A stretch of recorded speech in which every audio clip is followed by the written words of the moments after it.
মহাকাশে মহামিলন, মহাশূন্যে ডকিং, ইসরোর দুটি কৃত্রিম উপগ্রহের। তো প্রিয় বিজ্ঞানপ্রেমী দর্শকবৃন্দ, ইসরোর স্পেডেক্স মিশন নিয়ে অনেকেই প্রায় আপনারা আগে থেকেই জানেন, এবং সেই স্পেডেক্স মিশনেরই অংশ মহাশূন্যে ডকিং, যা গত কয়েকদিন আগে হওয়ার কথা ছিল। অবশেষে সেই স্পেস ডকিং সম্পূর্ণ হলো বা সফল হলো।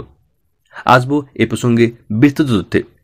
তার আগে করবো ছোট্ট একটি রিকোয়েস্ট, এই ধরনের মহাকাশ বিজ্ঞানমূলক বিভিন্ন তথ্য আগামীতে পাওয়ার জন্য অবশ্যই চ্যানেলের সঙ্গে থাকুন, চ্যানেলটি সাবস্ক্রাইব করার মাধ্যমে। সাথে অবশ্যই ভিডিওটি ভালো লাগলে একটি লাইক দিন এবং তথ্যটি অন্যদেরকে জানানোর জন্য অবশ্যই ভিডিওটি শেয়ার করুন। মহাকাশ গবেষণায় 8 ক্লাসে ঢুকে পড়ল ভারত। বৃহস্পতিবার সকালে মহাকাশে দুটি স্যাটেলাইটকে জুড়ে দিতে সফল হল ইসরো। আমেরিকা, রাশিয়া ও চীনের পর ভারত চতুর্থ দেশ যে সফলভাবে ডকিংয়ের কাজ সেরে ফেলল।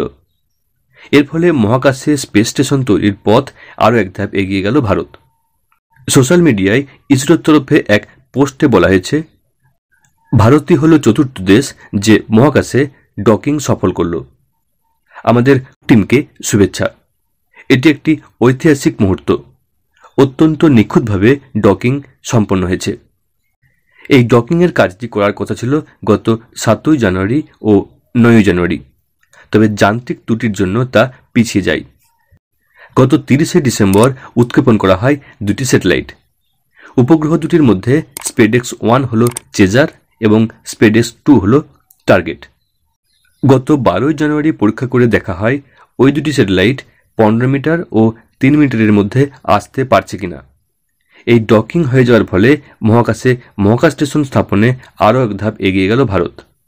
এটি কাজে লাগবে চন্দ্রাভিযানেও, অর্থাৎ চন্দ্রযান 4 মিশনে।